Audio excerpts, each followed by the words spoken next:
मेरी शर्त है, मुझको समझा लेना बड़ा कठिन है इस धरती पे, क्योंकि मैं ठगाया हुआ आदमी हूँ। एक बार सामान हमारा चुरा लीजिएगा, दोबारा चुराना आपके लिए कठिन हो जाएगा। ठीक से संभाल के रखेंगे। एक भाई साहब के एक साइकिल चोरी हो गई, दूसरा साइकिल और उनका बीवी दोनों बराबर हो गई। जितना साइकिल को बढ़िया से रखते थे, मेरे यहाँ आते थे जैसे बीवी को रखते होंगे। एक बार चोरी हो गई, दूध का जला मट्ठा फूट फूट के पीता।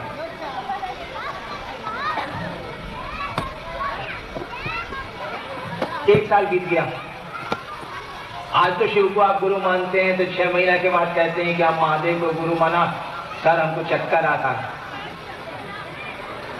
क्या बोले हम। भाई डॉक्टर समझ के गुरु माना था, शिव को गुरु माने, नौकरी नहीं हो रही है, 2 साल हो गया। भैया बिरला टाटा समझा था, भारत सरकार समझा था, यूनिसेफ समझा था, क्या समझा था। बिल्कुल सही है कि गुरु वही है जो लौकिक पारलौकिक दोनों सुख देता है, बिल्कुल सही, इसमें दो मत नहीं। जिस दिन ऐसा नहीं होगा सदगुरु का पद ही समाप्त हो जाए, बिल्कुल सही है ये बात। लेकिन गुरु से जुड़िएगा ना, कि महादेव को गुरु मान लिया हो गया। मानते हम लोग भी बहुत हैं। एक बार मैं मधेपुरा में उन दिनों मजिस्ट्रेट था, पटना गया हुआ था मैं, 10 साल पहले की बात। बाबूजी मेरे डायरेक्टर थे शिक्षा विभाग के। शाम में आए और हाथे में बैठ के पटना में मैं कैरम बोर्ड खेल रहा था। छुट्टी में आया था मधेपुरा से, कैरम जमाया हुआ था, क्वीन को कवर कर रहा था मैं। इसी बीच में बाबूजी सचिवालय से आ गए, उनके साथ 2-3 आदमी आ गए। हमसे उन्होंने कहा कि इंदिरा की चिन्ह था। हम कहे जी थोड़ा याद पड़ता, तो ये डिप्टी डायरेक्टर हुआ था चाचा, हमका प्रणाम चबी, यानी बाबूजी के मित्र हैं तो हमारे चाचा ही हुआ। हमका चचा बैठ गए, यानी चाचा उनको मैंने मान लिया। बहुत दिनों से थे, उनको मैं जानता था। यहाँ तो क्वीन कवर में कर रहा था। ऑफिस से आए तो बाबूजी के अंदर चले गए। चचा ने कहा कि बउआ जरा पानी पिया हुआ, यहाँ तो सारा क्वीन कवर हो रहा है। 10 मिनट के बाद पीछे से उन्होंने कहा बउआ जरा पानी पियाओ ना, आता में जरा कैरम का बोर्ड लगा हुआ। हम थे, एक और मेरा भाई है डिप्टी कलेक्टर वो था, दोनों भाई हम लोग जमे हुए थे। फिर थोड़ा देर के बाद पीछे से बोले कि बउआ जरा पानी पियाओ। हमें चचा रुकी है, कैरम के क्वीन पिलावे दी। और इस तरह से 40 मिनट हो गया, क्वीन नहीं कवर हुई और चचा पानी पानी करते रह गए। क्यों चचा पानी पानी करते रह गए और क्वीन कवर होती रही? इसीलिए कि चचा मन ने स्वीकार नहीं किया। कैरम का क्वीन ज्यादा प्रिय है उस चचा से, मन ने नहीं माना। मन जिसको मान ले सब कुछ छोड़ के आप पानी पिला देंगे। शब्दों से तो नाता नहीं जुड़ता है। चचा कह देने से कोई चाचा थोड़ी है। 1 साल बीत गया, मैंने शिव को गुरु माना, न कोई मंत्र बताने वाला न कुछ। और 12 वर्षों से श्मशान की साधना मैंने की। 10 साल तक अष्टांग योग की साधना की। दिन में मतान साधता था, तंत्र की साधना करता था रात में, और दिन में अष्टांग योग की साधना करता था। और शिव को मैंने गुरु माना और सब कुछ तत्क्षण छोड़ दिया मैंने। हमने कहा कि जब गुरु बदल दिया है तो पहले से जो करते रहे उसको क्या करना है। सारी क्रियाएं मैंने नवंबर में शिव को मैंने गुरु माना और डेड स्टॉप कर दिया, बंद कर दिया मैंने। असुविधा हुई मुझको। जो साधना आप बहुत दिनों से कर रहे हैं, उग्र साधना अगर कर रहे हैं और उसको छोड़ दीजिएगा एक बैग, तो बाधाएं होंगी। और मैंने छोड़ दिया, कुछ नहीं किया। स्थिति ये हो गई कि लोग कहने लगे कि अब मेरा दिमाग खराब हो रहा है। लोगों ने आरोप लगाना शुरू कर दिया मेरे पिता पर कि राहुल बड़का बेटा देखा था नहीं, ये घड़ी कुछ गड़बड़ाता कहा। क्या करूं मैं? साधना मैंने छोड़ दी, गुरु बदल लिया है। अब जब तक गुरु बताएंगे नहीं तो मैं कुछ कर नहीं सकता। और गुरु के साथ मेरी 2 शर्त है शिव के साथ कि शरीर में आएंगे तो नहीं सीखूंगा, आसमान से उतरेंगे तो नहीं सीखूंगा। 1 साल बीत गया, मैंने शिव को गुरु मान के कुछ नहीं किया, सब कुछ छोड़ दिया। मंदिर तो मैं आज भी नहीं जाता, उन दिनों भी नहीं जाता था। पूजा पाठ से एकदम मतलब नहीं, बिल्कुल अलग थलग हो गया मैं। कोई साधना नहीं, कोई मंत्र नहीं, कोई हाथ जोड़ी नहीं, कुछ नहीं। और शिव को गुरु मान लिया, उधर से कुछ मिल भी नहीं रहा है, सोच रहा हूँ कि सारा कुछ मिलना भी नहीं है, बर्बाद हो गया। मैं रोया करता था ये सोच के कि इसमें घुस के हम बर्बाद हो गए। उससे ज्यादा बढ़िया था, पढ़ते लिखते ठीक से तो आईएएस होते, साला सब बर्बाद हो गया। देखिए 1 साल बीता, आया 75 का नवंबर, यही मुजफ्फरपुर तुर्की ट्रेनिंग कॉलेज के हाथे में बैठा था, फादर वहां प्रिंसिपल जरूर दे रहा हूं।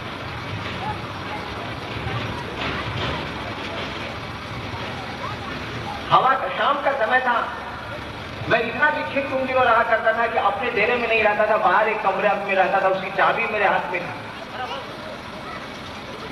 शाम का समय था, मैं कुर्सी पर, एक आम का पेड़ है वहां प्रिंसिपल के डेरे में भी है, उसी के नीचे कुर्सी निकाल के मैं बैठा हुआ था। हवा का एक झोंका आया, सांस पे मंत्र चढ़ाया और उतर गया। एक बैग मेरे मन ने पकड़ा और कहा, रे रे एकरे तक खोजे तो नहीं है। अकबकाहट में हाथ में जो चाबी थी गिर गई घास पे, लेकिन हमने जो कहा रे रे एकरे तक खोजे तो नहीं है, मां आंगन में थी मेरी, कुछ कर रही होंगी शाम का समय, पिताजी कहीं गए थे बाहर। मां ने आंगन से मेरे से पूछा, कहा भुलाई रहा? हमने तो कहा रे रे एकरे तक खोजे तो नहीं है, तो इतना ही बात उन्होंने सुना ना। मंत्र पर हमने कहा, सांस पर जो मंत्र आया, तो उन्होंने कहा, कहा भुलाई रहा? मैंने कुछ सोच के तो कहा नहीं था, इसलिए उत्तर मैंने नहीं दिया, तो लेकिन ऑटोमेशन में हाथवा नीचे चला गया, घास पर से मेरे चाबी का गुच्छा उठा लिया। फिर मां ने रिपीट किया आंगन से, मैं तो बाहर हाथे में पेड़ के नीचे था, कहा भुलाई रहा हो? तब तक चाबी उठा ली थी मैंने। दोबारा जब उन्होंने सवाल की बात कही, मैंने कहा चाबी गिरा हुआ है मेरी, मंत्री चाबी गिरी थी मिली। और पहली बार मैंने सांस पे मंत्र उपलब्ध किया। देखिए दोनों शर्त मान ली गई, ना कोई आदमी आया आसमान से, ना किसी आदमी ने मंत्र बताया, हवाओं के झोंकों पर मंत्र आया, मन ने पकड़ा, उतर गया। आपको एक रहस्य मैं बताऊं, जब बहुत बढ़िया आपका कोई गुरु होगा ना, हर समय आपके साथ वो कुछ नहीं करेगा, खाली वाच करते हैं गुरु आपको। जो शिव के शिष्य हैं या बढ़िया गुरु का जो चेला है उस बात को जानता, अब बढ़िया गुरु है ही नहीं। गुरु वाच करते हैं और केवल वो क्लिक करते हैं, जिससे से कैमरे में क्लिक होता है और तस्वीर उतर जाती है। पहली बार क्लिक मेरे जीवन में देखिए, पहली बार क्लिक हुआ जब मन इस स्थिति में आया कि गुरु भगवान होते हैं, भगवान गुरु क्यों नहीं हो सकता है। मैंने भगवान को गुरु माना। देखिए उस ईश्वरीय सत्ता ने क्लिक किया, भगवान के लिए मैंने शिव को चुन लिया। यह क्लिक। भगवान के लिए मैं राम को चुन सकता था, कृष्ण को चुन सकता था, बहुत सारे भगवान हैं यहाँ। पटना यूनिवर्सिटी में लॉ में पढ़ने वाला विद्यार्थी क्या समझता है अध्यात्म को? मैं किसी भगवान को गुरु मान सकता था? नहीं, यह क्लिक। मैंने भगवान को गुरु माना इसीलिए कि गुरु भगवान होता है, बढ़िया गुरु हमको नहीं मिल रहे थे, मैं परेशान था, और भगवान के रूप में शिव गुरु हो गए। क्लिक, यही क्लिक है। दूसरे देवता अगर गुरु मेरे हो जाते, फिर बहुत दिनों तक मैं भटकता रहता, पता नहीं कब फिर सही गुरु के शिष्य में होता, क्योंकि दूसरे देवता तो गुरु का काम ही नहीं करते। भगवान भले हैं, वो गुरु नहीं है। वो आप विद्वान हो सकते हैं, शिक्षक नहीं है आप। यहाँ बहुत सारे लोग हैं जो जिनको भाषा पे पकड़ है, जिनको विज्ञान पे पकड़ है, जो बहुत बढ़िया विद्वान है उस भाषा के, लेकिन शिक्षक नहीं है, दूसरों को ज्ञान नहीं उतारते। कोई आईपीएस है, कोई पढ़ता है, कोई पढ़ाता है, कोई डीएसपी है, कोई कुछ है, कोई कुछ है। मुझको भी ज्ञान है भाषा का। मैं तो बिहार प्रशासनिक सेवा में काम करता हूँ, उसका सदस्य हूँ। कहाँ पढ़ाता हूँ मैं? विद्वान आप हो सकते हैं, शिक्षक नहीं हो सकते, और देवता भगवान हो सकते हैं, गुरु का काम ही नहीं करते। खैर इस बात पे तो कल रामनाथ भैया भी बोले। यही क्लिक हो गया, एक बार मंत्र दिया, बस इतना ही पर क्लिक हो गया। वह गुरु सत्ता समझ रही है कि इससे 2 कंडीशन लगाए हैं, तो कंडीशन आपका न आपके मन का, हमारे मन का कितना स्ट्रेंथ है। वरदान ले लिया नरसिंह, ये हिरण्यकश्यपु ने, कि न रात में मरेंगे न दिन में मरेंगे, न जमीन पर मरेंगे न आसमान में मरेंगे, न आदमी से मरेंगे न जानवर से मरेंगे। विकल्प नहीं ढूंढ लिया विष्णु ने, ढूंढ लिया ना। गोदिली बेला में मारा, गोद में मारा, आदमी और जानवर का सम्मिलित रूप नरसिंह अवतार लिया, मार दिया। विकल्प तो है ही, आप कितनी शर्तें लगा सकते हैं?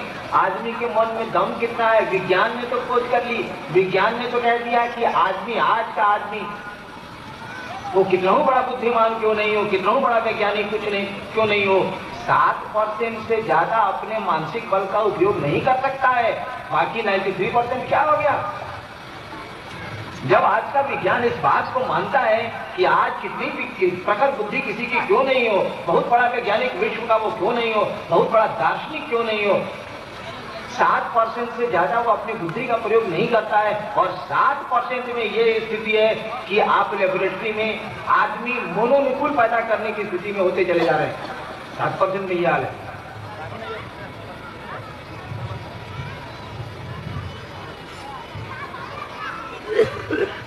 दोबारा शर्त, आदमी की शर्त की कौन सी कीमत है उन सत्ताओं के सामने? दोबारा क्लिक हुआ, मंत्र मिल गया। लंबी कहानी है, सुन के क्या करेंगे आप?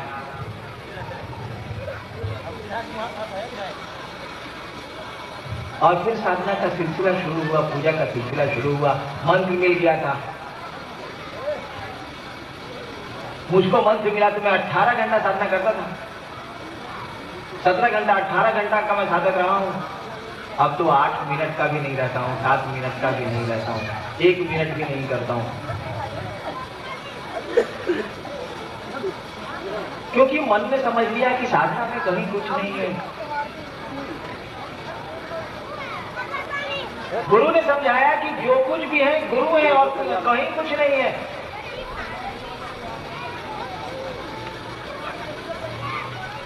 खेला गुरु का है, तमाशा गुरु का है, कंप्यूटर के मॉनिटरिंग बोर्ड पर गुरु बैठे हैं।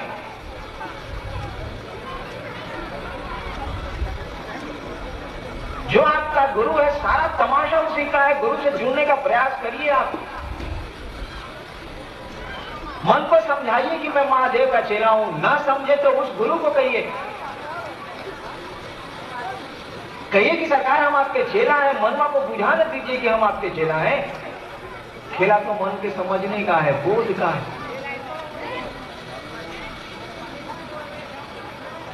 शिव को गुरु मानना, शिव का शिष्य होना, दोनों दो स्थितियां हैं। शिव गुरु की चर्चा कर लेना और शिव का शिष्य होना, दो स्थितियां हैं। मान लीजिए यूनिवर्सिटी में यह विषय पढ़ाया जाए, शिव गुरु की अवधारणा पर विश्वविद्यालय में अगर ये विषय रख दिया जाए, तो भारतवर्ष में शिव गुरु की अवधारणा पर जो सबसे बड़ा विद्वान होगा, इस विश्वविद्यालय का प्रोफेसर, वह जो बोलेगा शिव गुरु पर, दूसरा कोई क्या बोलेगा? वह जो टॉक देगा तो कमाल का टॉक देगा, इसीलिए कि उसको पकड़ है शिव गुरु के कॉन्सेप्ट पर। लेकिन वह शिव शिष्य नहीं हो सकता है भैया। शिव का शिष्य होना दूसरी स्थिति है, शिव गुरु पर चर्चा कर लेना दूसरी स्थिति है। शिव गुरु की चर्चा इसलिए करनी है कि मन महादेव का चेला हो जाए, मन उस गुरु सत्ता से जुड़ने लगेगा। गुरु ज्ञान देंगे, गुरु ज्ञान देने का उत्तरदायित्व लेते हैं, उसकी जवाबदेही लेते हैं। वो आपके पूरे जीवन की जवाबदेही लेते हैं। ठहर के देखिए ना, हरि से लागी रहो रे भाई, तेरा बनत बनत बनी जाए। तो हरि से लगने में तो आपको प्रयास करने हैं, गुरु से लगने में गुरु को प्रयास करने हैं। भक्त और शिष्य में यही अंतर है। आप स्कूल में दाखिला ले लीजिए, कॉलेज में नामांकन करा लीजिए, पूरी की पूरी जवाबदेही उस विद्यालय के प्राचार्य और शिक्षक की होगी। आप नामांकन करा लीजिए। आध्यात्म में नामांकन तो हम लोग कर लेते हैं, घोषणा कर दीजिए फलाना ने शिव को अपना गुरु माना। अंतरिक्ष को सूचना दे दी जाती है, आसमान को खबर कर दी जाती है। ये तो नाम का अंकन हो गया अंतरिक्ष में। रिश्ते तो भाव के अंकन से होते हैं ना। कह देने से कि चचा है तो चचा पानी मांग रहे हैं या क्वीन कवर हो रही। ये तो नामांकन हुआ था, भावांकन होता तो क्वीन ठहर जाती, पानी पिला के तो फिर कवर होता, वो तो बातों में हो सकता है। तो जब आप घोषणा कराते हैं, जब इस संकल्प पे खड़े होते हैं कि मैं शिव को गुरु मानूंगा, तो कुछ चलिएगा ना कि रूटीन में मैं मान लेना है, चाला मान ले छी कोई तरनी पार हो जाए भाई, नहीं चलेगा। शिव को गुरु माना है तो यह चल के देखेंगे, तेरी महफिल में किस्मत आजमा के हम भी देखेंगे, घड़ी भर को तेरे नजदीक आके हम भी देखेंगे। देखना है क्या होगा। इस नामांकन को भावांकन में तब्दील करने के लिए दया मांगिए। बिस्तर पर पड़े पड़े कहिए चुपचाप, बहुत शोर मचाने की जरूरत नहीं है, पब्लिक को सुनाने की बहुत आवश्यकता नहीं है। खेला तो मन का है, आपके भीतर का खेला है। कहिए कि सरकार आप मेरे गुरु हैं, मुझ पर दया करिए, मैं आपका चेला बनूं, ऐसी दया करें आप। दया करते हैं वो, करेंगे दया। आपके शिव गुरुओं या बोध की स्थिति में जाए, शब्दों के दायरे से ऊपर उठे हम आप शिव शिष्यता में, चेला का रिश्ता कायम करें उस गुरु सत्ता से। आदमी का मन है, कुछ करना चाहता है। हम लोगों ने कहा है कि दया मांगिए, चर्चा करिए दूसरों से कि शिव गुरु है, ताकि वो तरह तरह के सवाल करे, और दूसरा कोई जब सवाल करेगा तो आप उत्तर ढूंढिएगा। लेकिन अगर अपना मन सवाल कर देना तो उत्तर नहीं ढूंढाएगा, बड़ी भयानक स्थिति पैदा होती है। आपको शक हो गया अपने घर पे किसी को, घर में किसी को ना, उसको मिटा लेना बड़ा कठिन है। अगर आपको अपने मन में गुरु के प्रति शंका पैदा हो गई तो ये शंका जल्दी हटेगी ही नहीं। दूसरे अगर शंका करते हैं तो फट से हटाने का प्रयास करिएगा, ऐसी आदमी का स्वभाव है। अभी हम कहते हैं मेरा माथा दुखाता है ना, 1000 आदमी दवाई बता देगा। कोई कहेगा माइक्रोफान खा लीजिए, कोई कहेगा नोवेजिन खा लीजिए, कोई कहेगा मिथांजन मत लीजिए। अपने पर जब माथा दर्द होगा तब तो बकार बनोगा। दूसरे सवाल करते हैं शिव गुरु पर तो उत्तर तुरंत ढूंढता है आदमी, क्या काबिल पूछता है अपने को। लेकिन अपना मन ही अगर शिव गुरु के बारे में सवाल कर दिया ना, तो शिव शिष्यता खतरे में पड़ जाएगी। इसीलिए दूसरों से चर्चा करिए शिव गुरु की, ताकि वो सवाल करें, आप उत्तर ढूंढ लीजिए, तब आपका मन उस बिंदु पर सवाल नहीं करेगा। माफ करेंगे, 3 बज गया, भोजन का समय है, भजन चलेगा, क्रम से भोजन हो, शाम में फिर हम लोग बातें करेंगे। तब तक के लिए आप सबों को मेरा प्रणाम। इसको रिकॉर्ड भी किया गया है, वैज्ञानिक पहलू इसका है। जहां तक शास्त्रों में ओम किसी भी मंत्र या किसी भी देवता के सम्मान के लिए एक स्त्री शब्द है, सम्मान सूचक शब्द है जो लगाया जाता है। कुछ मंत्रों में ओम अनिवार्य भी है, लेकिन ज्यादातर जगहों पर इसे एक सम्मान सूचक के रूप में प्रयोग किया जाता है। इस प्रश्न को जिस गुरु भाई के सामने रखिए तो उचित होगा, क्योंकि वेदों का अध्ययन उन्होंने ज्यादा कठिन गहरे ढंग से किया। आपके लिए मैं एक प्रश्न दे रहा हूँ। भाई विवेकानंद जी के लिए एक प्रश्न है, भांग गांजा धतूरा नशा का लगाव शिव से क्यों है? क्या तो मैं दे रहा हूँ, इनका वे सेवन करते हैं? भाई अशोक जी इसका उत्तर दे रहे हैं। शिव के, कल मैंने अपनी चर्चा में कहा था कि शिव बहुआयामी व्यक्तित्व के देवता हैं। उनके कई रूप हैं, योगेश्वर, कपिलेश्वर, महाकाल, महेश्वर, महादेव।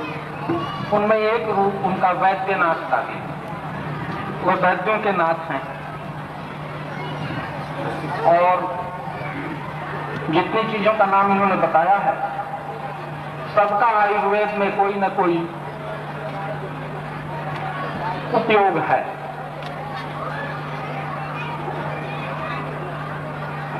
भांग नशा के लिए आवश्यक तो है, लेकिन वेदों में इसका उपयोग है और जितनी भी नींद की दवाएं बनती हैं वो इन चीजों से बनती हैं।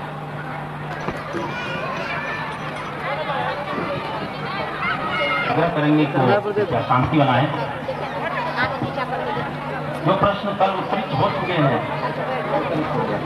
मैं उसके दोबारा मुनासिब नहीं समझता हूँ, फिर भी एक बार प्रश्न आपको सुना देता हूँ। शिव सबके गुरु, शिव के गुरु कौन?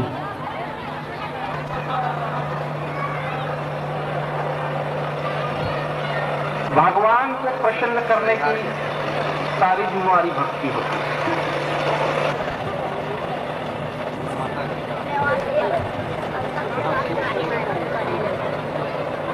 और आज सुबह नहीं संतुष्ट है तो दूसरे से पूछिए, पूछेंगे प्रेत क्या होता है। जब शिव जी के गुरु नहीं है तो गुरु माता कहां से आ गई? शिव जी के गुरु माता की बात नहीं हो रही है, शिव शिष्यों के गुरु माता की बात हो रही है। शिव जी के गुरु माता की बात नहीं हो रही है, बात हो रही है शिव शिष्य शिव की अर्धांगिनी को अपने गुरु माता के रूप में स्वीकारते हैं, पार्वती को अपनी गुरु माता कहते हैं, एक रिश्ता जोड़ लेते हैं। हालांकि वस्तुतः टेक्निकलिटी में बात किया जाए तो भगवती प्रथम शिष्या होने के नाते हमारी गुरुबान भी हो सकती है, लेकिन एक रिश्ता उनसे गुरु माता का भी हमारा है। हम गुरु जी को पिता मानते हैं तो उनकी पत्नी को हम लोग गुरु माता मानते हैं। महादेव की गुरु माता का सवाल नहीं है, सवाल है शिव शिष्यों की गुरु माता का, जिनसे आप भगवती का अर्थ ले लें, पार्वती का अर्थ ले लें, महादेव की अर्धांगिनी का अर्थ।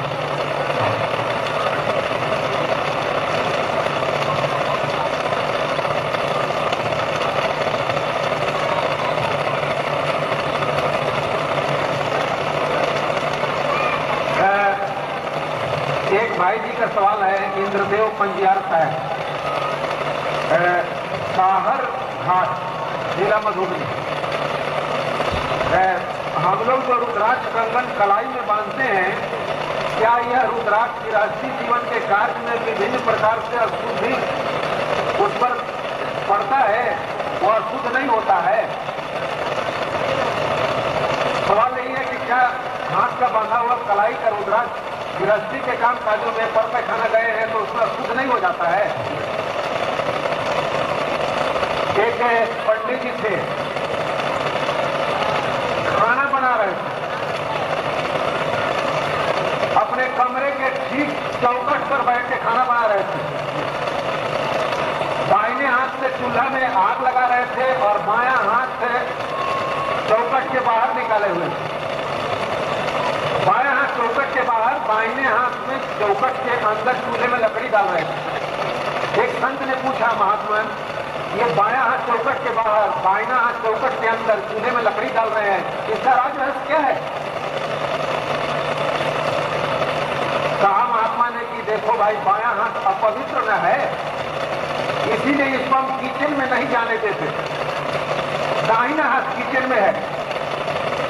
वस्तुतः महाराज जी बैठे हुए थे किचन में, हाथ सिर्फ बाहर था, दरवाजे के बाहर।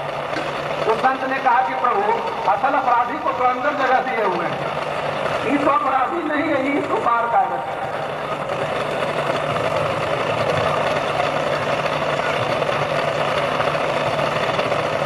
वस्तुतः गंगा पवित्र जिस दिन हो गई, और चीजों को किस चीज से पवित्र करेंगे आप? गंगाजल को लेकर छीट देते हैं, कहते हैं कि सब कुछ शुद्ध हो गया, जगह शुद्ध हो गया, और जिस दिन गंगे में पवित्रता आ गई उस दिन क्या होगा? रुद्राक्ष अपवित्र नहीं होता, रुद्राक्ष अपवित्र नहीं होता। कि आप बांध लिए हैं, आपने देखा है कि स्मशान साधक योगी भी रुद्राक्ष बांधे रहते हैं। रुद्राक्ष ऐसा लकड़ी नहीं है जो छुई हुई लकड़ी हो, जिसको कि पहन करके आप अर्थी उठा लिए तो पवित्र हो गया। रुद्राक्ष में अपवित्रता व्याप्त नहीं होती, शिव के गंगा की तरह। जुलाई में चुनाव लड़ने की है, ज्ञान प्राप्त कर लीजिए कि कौन से है वोट देने के लिए, शिव को गुरु कर लीजिएगा, तब मैं कैंडिडेट को वोट दीजिएगा। अभी तो शिव को गुरु करके ज्ञान प्राप्त कर लीजिए ताकि अच्छे आदमी को चुन सकिए। हरिश्राम जी बताएंगे कि काहे लोग का मास्ता खा रहे हैं। आज से 23 साल पहले प्यार का पोस्ट कट गया। 23 साल पहले आप अखबार में देखा होगा आप लोगों ने, रेडियो पर आया कि प्यार का पोस्ट कट गया। वो देखा कि पोस्ट तो कटी हुई है और समाज में अपना कुछ स्थिति बन नहीं रहा है। उसने कहना शुरू किया, बड़ा हल्का लगता है दौड़ने में, तो कोई कुत्ता नहीं पकड़ पाता है।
प्रश्नोत्तर का कार्यक्रम जो समाप्त हो चुका है,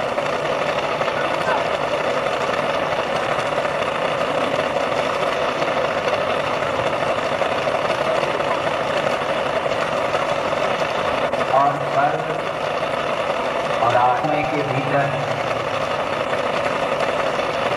जो प्रश्न मंच के लाए हैं, इस कालावधि में, इस समय के अंतराल में जो प्रश्नोत्तर के लिए निर्धारित किया गया था यहाँ के आयोजकों के द्वारा, इतने सारे प्रश्न उत्तरित उस अवधि में नहीं हो सकते हैं। नतीजा यह निकला कि प्रश्नों की एक लंबी फेरी रुक गई, ठहर गई है। एक हमारे भाई ने लिखा है कि कल मैंने कुछ प्रश्न भेजे थे, खो गए हों तो उसका उत्तर नहीं दिए। उन्हें दुख हुआ है कि उनका सवाल क्यों गुम हो गया। तभी ऐसा लिखा होगा उन्होंने।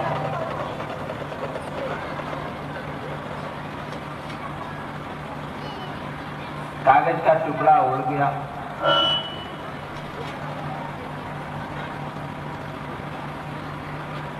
आज दिन की परिचर्चा में 2 बजे मैंने यह बात कही थी आप भाइयों से, बहनों से, कि जिस दिन मैंने शिव को गुरु माना था, आज से तकरीबन 23 साल पहले, उस दिन मुझको किसी ने नहीं कहा था कि शिव को गुरु माने आप। मैंने दिन में कहा था कि मुझको कुछ भी पता नहीं था कि शिव गुरु होते हैं। मेरे मन ने कहा कि गुरु जब भगवान होते हैं तो भगवान गुरु काहे नहीं है। और गुरुओं के सानिध्य में रहा हुआ मन, शरीरधारी गुरुओं के साथ रहा हुआ मन,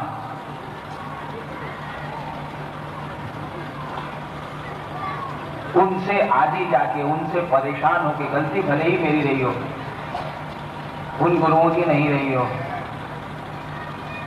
मेरे मन में शिव को भगवान समझ के गुरु मान लिया था। मुझको पता नहीं था कि शिव गुरु होते हैं। अब तो किताबों की बात मैं कर सकता हूँ, व्याख्या कर सकता हूँ, बता सकता हूँ कि शिव के बारे में, उनके गुरु पद के बारे में किताबों में क्या लिखा है, जो मुझको ज्ञान है। लेकिन जिस दिन मैंने शिव को गुरु माना था, मुझको किसी ने नहीं कहा था और न मैंने किताबों से ही जाना था कि शिव गुरु होते हैं। शिव को गुरु मानने के बाद 1974 में 1982 तक मैंने किसी को नहीं कहा कि शिव गुरु होते हैं। दिन में मैंने कहा था कि आप तो शिव को गुरु मानते हैं, अब पहले अपने विचार पे निर्णय लेके, आज कोई भी शिव को गुरु मानता है, सामान्यतया वो निर्णय लेता है, सोचता है कि गुरु बना लेते हैं, शिव को गुरु बनाना है, वहां धोखाधड़ी का सवाल नहीं है। ठीक ही तो है कि शिव गुरु हैं, घर घर के बाबा हैं, उनके बारे में कहा गया है कि गुरु हैं वो, चलो भगवान भी मानते हैं तो गुरु भी बना देते हैं।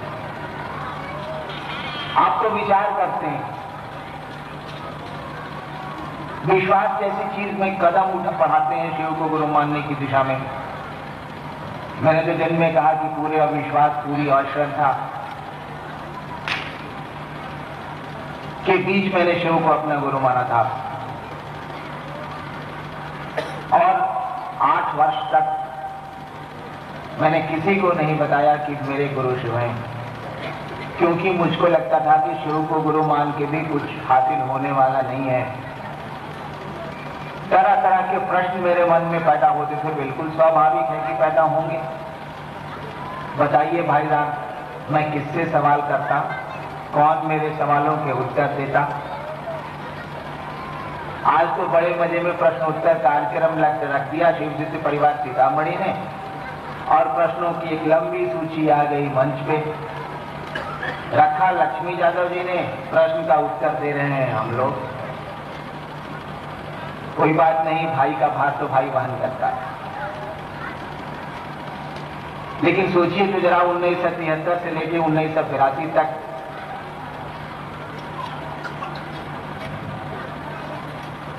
मेरे मन में भी तो सवाल उठे होंगे।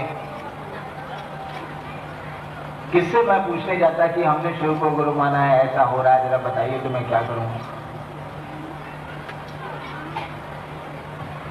और मैं उत्तर देने आज बैठा हूं, किसी ने मुझको सवाल का जवाब नहीं बताया और मैं उत्तर दे रहा हूं। आज आपके दूसरे गुरु भाई उत्तर दे रहे हैं, औरों के साथ तो हो सकता है कि उत्तर उन्होंने सुना हो मुझसे, मैंने किससे उत्तर सुना है? किसी से तो नहीं सुना। एक बात जान लें आप, मन में सवाल अगर पैदा हो जाए, आदमी के मन में प्रश्न अगर पैदा हो जाए, उत्तर है, उत्तर मिलता है। आपके मन में अगर सवाल पैदा हो जाए तो उत्तर मिलेगा। आप किसी से पूछें अथवा न पूछें, वो प्रश्न आपको पागल किए रहेगा और उत्तर तक वो खुद ही पहुंच जाएगा। इसलिए इसकी चिंता, इसके लिए क्रोध नहीं करना चाहिए कि मंच पे सवाल भेजा था, उत्तर नहीं मिला। अगर आपके गुरु प्रश्नकर्ता के गुरु शिव हैं, तब तो उनको बिल्कुल चिंता नहीं करनी चाहिए। प्रश्नों के उत्तर तो गुरु को देने होते हैं, गुरु देते हैं, और गुरु बोली से उत्तर देंगे तो काम नहीं चलेगा। आज का कोई गुरु अपने शिष्य को अगर बोली से समझाएगा तो शिष्य नहीं समझने जा रहा। कहां समझे हैं हम आप? बचपन से लेके बहुत दिनों तक तो समाज ने सिखलाया, चोरी नहीं करनी चाहिए, झूठ नहीं बोलना चाहिए, हर एक आदमी को भाई समझो, दूसरे हर एक माता को माँ, अपनी माँ समझो, बहन समझो। बचपन से तो सिखलाया समाज ने। सुनते सुनते तो कान पड़ गए, व्यवहार में क्या है? जब धरती पर बचपन से लेके 25 साल तक नीति की बातें सुनते सुनते कोई प्रभाव नहीं पड़ा, कौन समाज आपको कहता है कि चोरी करो? कौन पिता अपने पुत्र को कहता है कि तुम चोरी की आदत डालो? कोई नहीं कहेगा अपने पुत्र को। सभी कहते हैं पढ़ो बउआ, झूठ ना बोले के चाहिए, ठीक से रहो, ऐसा काहे करता रहो। सभी माँ बाप कहते हैं। कहां असर पड़ रहा है? आज के उस मस्तिष्क पर नहीं असर पड़ रहा। तो गुरु वही मूर्ख गुरु होगा ना, जो बोल के निश्चिंत हो जाएगा। मूर्ख पिता होगा जो बच्चे को बोल के चुप हो जाएगा। और अब क्या नहीं कर, स्लेट पेंसिल लो पढ़ो, नहीं, वो स्कूल भेजेगा, बोल के नहीं रहेगा। वो बोली से अगर काम चल जाता तब तो कोई पिता खाली बोली के छोड़ देता, नहीं, उस पर आगे की कार्रवाई करता है। वो बच्चे को स्कूल भेजता है, पढ़ने को मजबूर करता है, विवश करता है। गुरु शिष्य को ज्ञान उतारते हैं, गुरु शिष्य को अपने जैसा बनाने का उत्तरदायित्व लेते हैं। गुरु को करना पड़ता है। बोल के छोड़ देंगे वो तो समझते हैं बोलने से क्या हो जाएगा। उनको उत्तर देना पड़ता है और उत्तर बोध की स्थिति में देना पड़ता है, शब्दों की स्थिति से परे जाना पड़ता है। सवालों के लिए परेशान नहीं होना है भाई साहब। अगर गुरु आपके शिव हैं और मन में प्रश्न पैदा हुआ है, गुरु को संप्रेषित करें, आप उत्तर मिल जाएगा। हम लोग यथासंभव उत्तर देते हैं। वैसे भी तरीका यही है, प्रश्न तो गुरु से होने चाहिए, शिष्यों से प्रश्न तो हो नहीं सकते। तो आप कहेंगे कि शिव गुरु की चर्चा में प्रश्नोत्तर का कार्यक्रम क्यों शामिल किया जाता है? जब प्रश्न का उत्तर गुरु को देना है और यहाँ मंच पर बैठे सारे के सारे लोग शिष्य हैं, तो फिर ये प्रश्नोत्तर का कार्यक्रम तो रखना ही नहीं चाहिए, क्योंकि महादेव आके थोड़े ही उत्तर देंगे, शिव आके थोड़े ही उत्तर देंगे। हम लोगों को इसमें थोड़ी कठिनाई है। हम लोगों ने शिव को गुरु माना है, कोई हम लोगों की उपज नहीं है ये। हम लोग शिव को गुरु मानते हैं, ये हम लोगों के मन का फिक्र नहीं है। कई बार हम लोगों ने कहा है कि हम लोगों ने अपने बाप दादों से सुना, हमारे समाज के जो विद्वान पुरुष हैं, विज्ञ लोग हैं, मनीषी हैं, आज के भी पहले के भी, उन लोगों ने कहा है कि शिव गुरु, और हम लोग उनके कहने पे शिव के शिष्य हैं, उनको एक अधिकार बनता है। समाज को एक अधिकार है। समाज ने कहा है कि शिव गुरु है और समाज की राय पे आपने शिव को अपना गुरु माना है, तो समाज को एक अधिकार बनता है। अगर सीतामढ़ी के लोग कह रहे हैं कि ये कॉलेज बड़ा सुंदर है, फलाना स्कूल बड़ा अच्छा स्कूल है, तो उन लोगों को ये अधिकार है कि उस स्कूल में पढ़ने वाले बच्चों से वो पूछें, जानें, समझें कि सचमुच में स्कूल बढ़िया पढ़ाता है, हमारा स्टेटमेंट ठीक है कि नहीं, ये तो बच्चों से पता चलेगा। बच्चे बताएंगे कि स्कूल में पढ़ाई कैसे होती है, बच्चों में आया ज्ञान बताएगा स्कूल कैसा है। जब भारतीय जनमानस इस बात को कह रहा है कि शिव गुरु हैं,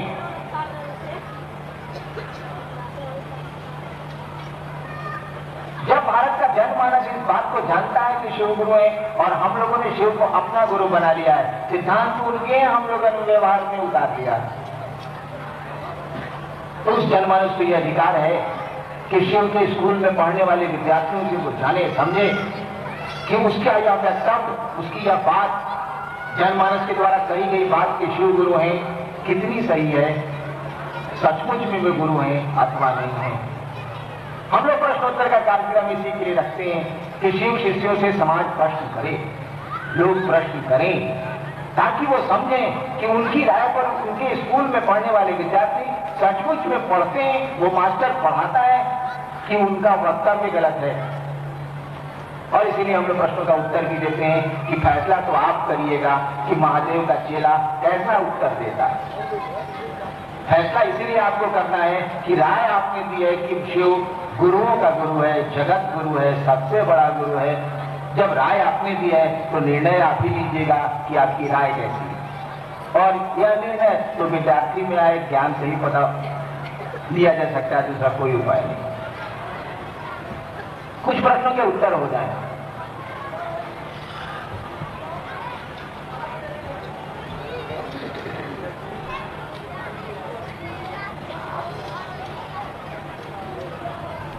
रहना चाहते हैं और बिल्कुल रहने जैसा आचरण करते हैं और जाना पड़ता है, मन इस बात को समझता क्यों नहीं?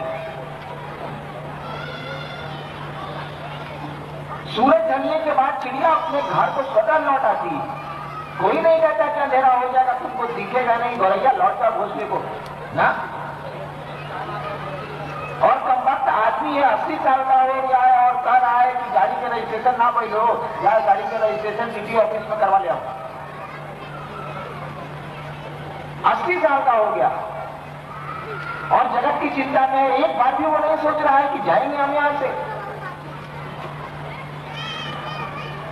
रिटायर कर गए हैं लोग, मेरे परिवार में बहुत सारे लोग रिटायर कर गए, अच्छी नौकरी से रिटायर किए हैं। रिटायर किए हुए भी 10-12 साल हो गए।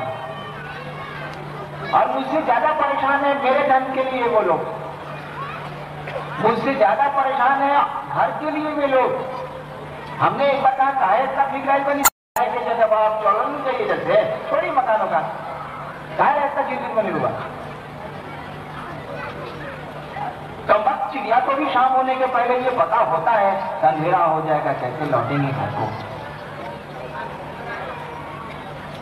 जाने का वक्त आ गया है, चलाचली की बेला है और मगन है आप धरती की ओर भागने को। एक शायर ने बड़ा सुंदर कहा है, मैंने अपने सरकारी कक्ष में भी इसको लिख के टांगा। एक शायर ने कहा नजर सुए कदम सुए मरकत। एक शायर ने कहा कि कदम सुए मरकत, सुए मन तरफ, हमें क्या जो आंसू उजाले हुए हैं कि हम तो अंधेरों के पाले हुए हैं, सु मन तरफ। कदम सुए मरकत, पांव बढ़ रहे हैं कब्र की ओर, मतलब मन कब। कदम सुए मरकत, पांव बढ़ रहे हैं मौत की ओर, कब्र की ओर। नजर सुए दुनिया, कदम बढ़ रहे हैं कब्र की ओर और आगे देख रही है दुनिया की ओर। चल रहे हैं पूरब, आगे देख रही है पश्चिम। कदम सुए मरकत, पांव बढ़ रहे हैं कब्र की ओर। नजर सुए दुनिया, कहां जा रहे हो, किधर देखते हो। भाई जिधर चलिएगा उधर देखिएगा कि नहीं देखिएगा। यातायात का ऐसा ही नियम है ना, ट्रैफिक रूल्स ऐसा ही है ना। कदम सुए मरकत, देखिए इंसान की स्थिति। कदम सुए मरकत, कब्र की ओर पांव बढ़े चले जा रहे हैं, कब्र की तरफ पांव बढ़ रहे हैं। नजर सुए दुनिया और आंखें दुनिया की ओर देख रही हैं। इस साल पोतवा बीए में फेल तो गई हो, बड़ा चिंता बस सुबह से शाम पोता के बीए में फेल होने के लिए चिंतित है। नजर सुए दुनिया, कहां जा रहे हो, किधर देखते हो। भैया किधर जा रहे हो उधर देखोगे कि नहीं देखोगे, दुर्घटना तो ही जाएगी। हमारे मनीषियों ने देखा, हमारे ऋषियों ने इस बात को समझा कि भौतिक तल पे केवल अंधेरा नहीं है। यहां दिन के उजाले में खिड़कियां बंद कर देने से अंधेरा जो छा जाता है वो केवल भौतिक तल पे नहीं है, फिजिकल प्लेन पे केवल नहीं है, मन के तल पे भी अंधेरा है। मन भी हमारा अंधकार में है और अंधेरे में सही स्थिति की प्रतीति नहीं होगी। अंधेरे में सही चीज को आप नहीं जान सकते हैं। सांप को रस्सी समझ लें तो कमबख्त काट खाएगा और रस्सी को सांप समझ लें तो भागने की प्रक्रिया शुरू हो जाएगी। दोनों स्थिति ठीक नहीं है।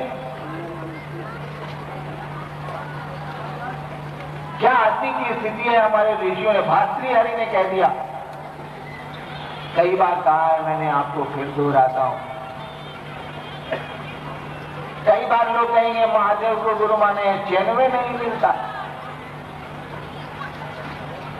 ट्रेन में चढ़ जाइएगा, कहिएगा कि जी हम खड़ा होना चाहते हैं, कैसे खड़ा हो जमीन पर।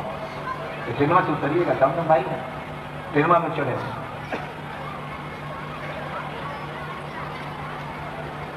भोग हम लोग नहीं भोग रहे हैं, भोगा जा रहे हैं। हम लोग सुख कहां भोगते हैं, सुख में हम लोगों को भोगता। और मन जब राजा होता है तब नो आराम है, मनवा गुलाम होगा तो आराम है। हम लोग कपड़ा कहां पहनते हैं, कपड़े हम लोग के मन पे गुलाम किए हुए। हम लोग मकान कहां पर आते हैं, मकान में हम लोग को धर लेता है। जूता कहां आप खरीदते हैं, जूते हम लोग को धर लेता है। पूरे मालिक हो जाते हैं, हम लोग नौकर हो जाते हैं। हम लोगों के भोग के साधन हम ही को गुलाम बना लेते हैं। और जब भी गुलाम होते जाइएगा ना तो कष्ट बढ़ेगा, स्वतंत्रता छीन जाएगी, सुख खत्म हो जाएगा, शांति खत्म हो जाएगी। भर्तृहरि यदि कहते हैं कि भोगा न भुगता वैमी व भुगता, गोरखनाथ के चला। भोग को हम लोग कहां भोगे, अपने भोगा आ गए। इधर मैं बड़ा निश्चिंत था, 3-4 साल पहले मैं एक स्कूटर खरीद लिया 100 रुपये। जब से खरीदा हूं स्कूटर मेरे लिए हेडेक हो गया। वही मेरा मालिक, परेशान रहता हूं कि कोई उठा के नहीं ले जाए उसको। स्कूटर अपने आराम के लिए मैंने खरीदा था, अब स्कूटर के आराम के लिए मैं जीता हूं। मकान आप अपने सुख के लिए बनाते हैं, जीवन भर उसके सुख के लिए अब आप रहेंगे। वो तो बन गया, अपने सुख के लिए बनाया था ना आपने, हमने। जीवन भर उसी मकान के सुख के लिए जीना पड़ता है आदमी को। ऐसा नहीं है कि भोग गलत है। मैं पटने में सरकारी निवास में रहता हूँ, टेलीफोन सरकारी, गाड़ी सरकारी, ऑफिस में पंखा सरकारी, कारपेट सरकारी, टेबल सरकारी, कुर्सी सरकारी, लेकिन मोह कहाँ होता है? मेरी अपनी कलम खो जाए तो मन घोर हो जाता है, सरकार की कलम टूट जाए तो मन कुछ भी घोर नहीं होता। नाजिर बाबू कलम छीन के लेते आइएगा, साला कलम खराब हो गया। देखिए भोग तो उसी का भोग रहे हैं ज्यादा, अपनी कलम से हम लोग कहाँ लिखते हैं, पॉकेट में पड़ी रहती। भोग रहे हैं सरकारी कलम का, और उसके खोने पर कोई दुख नहीं होता, उसके खराब होने पर कोई चिंता नहीं होती है, आराम तो उसी से मिल रहा है। मैं विगत 9 वर्षों से ऑफिस फ्लैट में रह रहा हूँ, बिहार सरकार का मकान है। 5 को 6 को 10 को फोटो में महादेव का और ईसा मसीह का और काबा मदीना का टांगे हुआ हूँ। मेरे ड्राइंग रूम में अधिकांश लोग गए हैं, देखा है उन लोगों ने। मेरे पिताजी ने भी मुजफ्फरपुर में मकान बनाया है। एगो काठी ठुकिएगा है साहब, कलेजा में काठी घुसेगी, कलेजा में। हे मकान के दीवार में छेद हो जाएगी, कहा कोई तू। अगर मेरा बच्चा लिख दे पेंसिल से मेरे पिताजी के मकान में ना, तो मुझसे भय ना हो तो गोलियां चल जाएं, कलेजा फट जाएगा। मेरे मकान के दीवार पर किसी ने लिख दिया, हो बाप जुर्म हो गया, पुजारा कराना पड़ेगा। उस साला मकान किसके काम के आ रहा है? साला मकान की नौकरी में तो हम जी रहे हैं, उसकी सुविधा में तो मेरे प्राण सूख रहे हैं। अपने सुख के लिए बनाया था ना। और जब भी मन गुलाम होगा दुख किसको होगा? ऐसा नहीं है कि भोग से भोग में गलती है। शिव भोगाधिपति कहे जाते हैं, भोग के अधिपति कहे जाते हैं। भोग देते हैं वो, लेकिन भोगने के लिए देते हैं, भोगाने के लिए नहीं देते वो। कपड़ा आप पहनिए भाई जान, कपड़ा आपको नहीं पहने, कपड़े के लिए आप जिंदा नहीं रहिए, कपड़ा आपके लिए जिंदा रहेगा। भर्तृहरि कहते हैं भोगा न भोगता वैमेव भोगता। भोग को हम लोग कहाँ भोगे? अपने भोगा तृष्णा न जीर्णा वैमेव जीर्णा। इच्छाएं कहाँ पूरी हुई? खुद ही हम पूरे हो गए। इच्छाएं तो वैसी की वैसी रह गई है, और फल प्रतिफल जवान होती चली गई, इच्छाएं बढ़ती चली गई रक्त बीज की तरह, अपने पूरे हो गए। तृष्णा न जीर्णा वैमेव जीर्णा। तपा न तपता वैमेव तपता। हम लोग तप कहाँ किए? अपने तपा गए। हम लोग नमः शिवाय थोड़े करते हैं, नमः शिवाय हम लोगों को करता। किसी को कहिएगा भाई साहब गुरु चर्चा है सीतामढ़ी में, चलिएगा नहीं रघुनाथ कॉलेज में, क्या एक वाला कर ले चल भाई। उस ससुरा को मन में धर लिया है, माला नहीं धरा है, नमः शिवाय ही उसको पकड़ लिया है, वो नमः शिवाय को नहीं पकड़ा है। भर्तृहरि कहते हैं तपा न तपता वैमेव तपता। पूजा हम नहीं करते हैं, पूजवे से हमला सब हम लोगों को करता है। भैया ऐसी गुलामी क्यों करते हैं आप? ऋषियों ने हमारे देखा कि आदमी की तो अजीब स्थिति है, मानसिक तल पे अंधेरा है। अंधेरा है यानी सही स्थिति का इसको भान नहीं है। ऋषियों ने कहा तम सो मां ज्योतिर्गमय, अंधकार से प्रकाश की ओर चलना है। मृत्यु निश्चित है, इसीलिए अमृत की ओर चलना है। मृत्यु और मां अमृत गमया। और क्या है?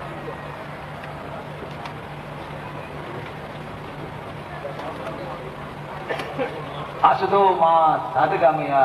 कहा कि यहाँ सब कुछ असत है, यहाँ कुछ भी ठहरा हुआ नहीं है, कुछ भी यहाँ परमानेंट नहीं है, कुछ भी यहाँ सत्य नहीं है। सत्य मन तो हलन, कुछ भी यहाँ सत्य नहीं है, यहाँ सब कुछ असत है। सब कुछ यहाँ चल रहा है, चला जा रहा है। नाम ही है जगत। जंगम है, ये गुजर रहा है। शो गुजरता हुआ तमाशा है, यहाँ कुछ भी स्थिर नहीं है। और जब भी कोई चीज चल रही है वो कोई तो केंद्र बिंदु होगा, कोई तो न्यूक्लियस होगा। बिना केंद्र के कोई चीज तो घूम ही नहीं सकती, मूव भी नहीं कर सकती है, कहीं तो फिक्स पॉइंट होगा। कहा असदो मां सदगमया, यानी इस फिक्स पॉइंट को खोजना है, उस केंद्र बिंदु को खोजना है, उस परमात्मा को खोजना है। क्योंकि बाकी चीजें चल रही हैं तो कोई न कोई धुरी होगी, कोई स्थिर बिंदु होगा। इन चीजों के लिए गुरु की बड़ी आवश्यकता है। अंधकार से प्रकाश में स्वयं जाना बड़ा कठिन है। मैंने शिव को गुरु बड़े अविश्वास, बड़ी अश्रद्धा में माना था, जिनकी चर्चा में मैंने कहा है मैं झूठ कम बोलता हूं, क्यों बोलूंगा, जरूरत होगी तब। मैंने शिव को बड़ी अश्रद्धा, बड़े अविश्वास में मैंने शिव को गुरु माना था। 8 साल तक मैंने वाच किया और 1982 में जब मधेपुरा में मैं पदस्थापित था, वहां दंडाधिकारी था जिले में, तो 1982 में मैंने इक्का दुक्का लोगों को कहना शुरू किया कि हे महादेव को जरा गुरु मान के देखिएगा। और उन लोगों को कहना शुरू किया, जब मैं सहरसा जिला स्कूल में विद्यार्थी था बहुत पहले, तब उन लोगों के साथ वहां की श्मशान की साधना में जाया करता था। वो लोग उस समय हमसे बहुत ज्यादा उम्र के थे, तो जब मैं वहां पदस्थ विद्यार्थी था तो उनके साथ श्मशान जाता था। और जब वहां पदस्थापित हुआ मैं 1982 में, तबादला होकर जब मैं मधेपुरा गया तो उन लोगों से मिला, उन लोगों से जिन लोगों के साथ बचपन में मैं श्मशान जाया करता था सहरसा में या मधेपुरा में, और उन लोगों को मैंने कहा कि भैया जरा महादेव को गुरु मानिएगा। और 82 से लेके 85 तक मुश्किल से कुछ लोगों को कहा, एक दो आदमी यहाँ हैं उस समय के।